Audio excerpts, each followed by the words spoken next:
Hi, welcome to English 1020. I'm Dr. Panelides, and I very much look forward to working with you this semester, learning about your ideas and reading your work and providing feedback. In this video, I'm going to talk to you about the syllabus and kind of walk through it with you all, and I'm going to show you a couple of things about D2L, which is our learning management system. So hopefully these will give you some tips to be successful over the course of the semester. If you have any questions, you're always welcome to email me. If you would, email me through my MT Mail account as opposed to my D2L account. So my MT Mail email address is kate.pantelides, PANTELIDES @mtsu.edu. You can find that address also on our website, on the syllabus, and it's kind of everywhere. But if you have any questions, don't hesitate to email me. So here's our syllabus. You can find this on D2L in our syllabus section. There's also a link to it, I believe, in news items. But I'm going to show you how to do that in just a moment. Let's first just look through it a little bit together. So you can always reach me by email. That's always the best way to do it. I'm usually not available directly by phone, but if you leave a message, of course, I'll always respond. And then if you'd like to Skype with me, if you feel like that would be most useful because you have a question that you want to talk through, you're welcome to set up an appointment. Let's just set that up through email. There's also a few times during the semester that I have listed times I'll be available on Skype specifically to address the projects that we're working on. So keep your eye out for that. So our course overview. English 1020 is the second in a two-semester first-year composition sequence that prepares you with questions and rhetorical awareness to approach the many and varied kinds of writing situations you'll encounter in the future. This semester, we will build on previous writing experiences to discover and refine our own most effective writing habits, learn new strategies for writing effectively in a variety of contexts, and develop a broader understanding of how researched writing works. We will focus on reading texts rhetorically, using sources responsibly, and communicating ideas effectively for specific purposes and audiences. So I won't read this whole thing to you. I know you can do that. So I'm just going to kind of annotate, work through here, and tell you some specific things about each section that I hope will be helpful to you. But I want to just emphasize something here in the course overview. Because there's so many different kinds of writing that you will approach in your life, this class does not try to provide examples of all those different kinds of writing, simply because we can't. And by the time you are in your career, maybe you're already there, but if you're there in 4 years, there probably will be new genres or new writing situations in which you'll be working. So instead of trying to sample everything possible that you might write, we approach writing rhetorically, just as I mentioned in the overview. And what that means is instead of trying to think of every possible writing situation you might find, we instead look at the kinds of questions you'll ask every time you approach a writing situation and the various components that make up a writing situation or rhetorical situation. So these may be words that you've heard and used before. If not, we will certainly address them together. And if you have questions, again, always feel free to email me and talk to your classmates. They're a great resource as well. So our learning objectives, they are listed here. They're also listed in our course text, Bedford Book of Genres, and they're on our website. So lots of places to look to if you have any questions or want to see these in more detail. The required text is the Bedford Book of Genres. This is only available through the MTSU campus bookstore and textbook brokers. Even though there is a book called Bedford Book of Genres available on Amazon and in other places, this specific version includes other chapters from books that we've selected, and it has an introduction that tells you specifically about our program. So it's only available in those two places. We have 4 major projects due over the course of the semester. The first one I'll be talking about extensively, especially in week 2, and it's a research proposal. It's a 3 to 5 page proposal, and it should include the following: a clear articulation of your research question, the critical conversation to which you hope your research contributes, your chosen research method, the basic methodology that guides your choice of method, plans for how you'll make sense of your data. The project can be primarily based on secondary research, meaning ideas that other people have developed, or it may also include primary research, So research that you develop that might include interviews or case studies or something like this, and it's all depending on your interest. I'll have a separate video that talks specifically about Project 1 and gives you details there. And then the readings in week 1 are meant to set you up to be successful in developing your research proposal.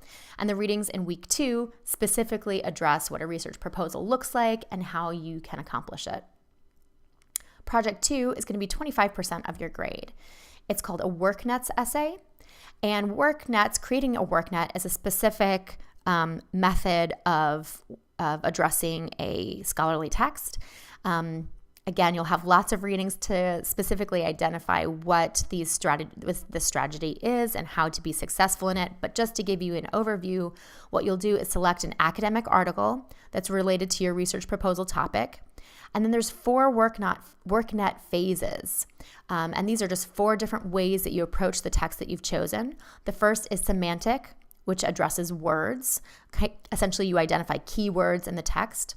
Bibliographic, which means that you look at the resources, the references that the author has used. Affinity, you look at the relationships that the author has to other texts and to other researchers. And then choric, you try to understand how that particular academic article functions in a moment in time. You're going to develop a visual that demonstrates the relationships that I've addressed here. And then you're also going to develop an accompanying essay that describes how this visual functions.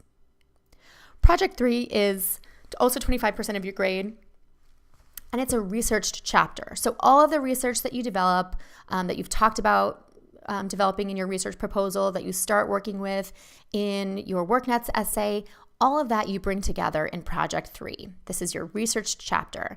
And you're going to develop essentially a missing Bedford Book of Genres chapter. So you'll use the research you've developed around your particular interest to develop a chapter that looks like it could go in Bedford Book of Genres. So you want to familiarize yourself with the conventions of the textbook. So conventions are just norms or expectations that are essentially the components of any genre or writing situation. So you want to make sure that your voice, style, and design match Bedford Book of Genres, but you're going to craft the text so that you share the research you've conducted. The chapter will be about 8 to 10 pages, and you should also include a composer's commentary, which is just a narrative of how you've approached this particular project, why you made the choices you did, and you address essentially the conventions you are trying to match. Then the final formal project of the semester will be your final reflection, where you talk about your own theory of writing that you've developed over the course of the semester. You'll use 5 to 8 pages to synthesize the readings we've done, writing, and thinking you've done over the course of the semester. Here you'll develop your theory of writing. And you'll also reference your work. So a big part of what we're doing this semester is addressing how you document sources and how you pull together both your ideas and other people's ideas. And so that work of synthesis is essentially the primary focus of Project 4. It should be a forward-looking essay in that it will address how you'll transfer your knowledge to future contexts. Again, as I pointed out in the overview, that's the most important part of this class, that the work we do will actually be helpful for you in your future writing. And the way to do that is to be thoughtful and make connections about the writing we do in this class and how you might use it, how it can be flexible in future opportunities. 25% of your grade is also participation, and this participation is graded simply by completing daily writing and discussion board posts in our learning management system, D2L. Each week, discussion board posts and all the work due in a week will be due before Friday at midnight.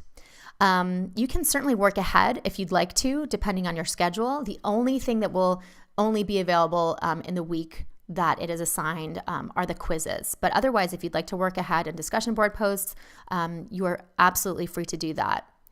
All discussion board posts are informal. You should certainly use I. They should be at least 250 words and respond thoughtfully and thoroughly to course readings. Every time there's a discussion board post, I give you specific questions or instructions about what to address. And you're always invited to constructively comment on peers' posts. Because we don't have a face-to-face component of this class, you may not have as many opportunities to interact with your peers, but I really hope you try to do that on the discussion board, because what you write to each other can be just as helpful in learning about writing and developing your research skills as what I can offer you and what you can develop on your own. So please do take advantage of the opportunity to read your peers' work and comment on their posts. Of course, please always do that respectfully and make this a useful, positive place for learning on our discussion board. If you do, there are a couple times when you're required to comment on peers' posts, and in those cases, these should be at least 100 words. I will not be specifically counting every word of your discussion board posts. Instead, the 250 words for regular posts and the 100 words for responses to peers are purely suggestions that encourage you to make sure that each post you make is thoughtful, extensive, and researched. Revision is available for writing projects 1 and 2. If you choose to revise, make sure that you do a thorough revision that addresses not just mechanical errors, that commas and such, but really address large-scale ideas. So you change an entire piece of your evidence, or you rearrange paragraphs, you delete a paragraph, you introduce an entire new page. So these should be really extensive revisions if you choose to revise. And if you do choose to revise, make sure that you use track changes to demonstrate the revision choices you've made. And then you write a paragraph reflection describing the revision choices and their impact. All of these revisions will be due before August 3. All right, our grade scale is listed here. Turning in work. Please do make sure that you save everything that you write. Even drafts, save them as different titles than your final drafts, because it will be useful to look through all those different versions when you go to write your final reflection. Formal writing projects will lose a letter grade per week that a paper is late, so just make sure to turn everything in on time. Also, if you are not able to complete work, including the discussion board posts and the quizzes in the week that they are due, they will not be available after that. So again, everything is laid out all the way through the end of the semester. So please make sure to plan your semester, look at all of the work that's assigned, and organize based on what your schedule makes sense for.